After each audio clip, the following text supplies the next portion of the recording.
परिवारजक वेगवेगळ्या हेतूसाठी ग्रहत्याग करत होते आणि भ्रमण करत होते. त्यांना कसल्याच प्रकारचे नियम त्यांच्यामध्ये नव्हते किंवा एक ध्येय असं कुणाचं नव्हतं.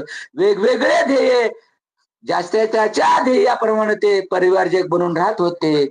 परंतु भगवान बुद्धांनीच सर्वप्रथम आपल्या अनुयायाचा एक संघ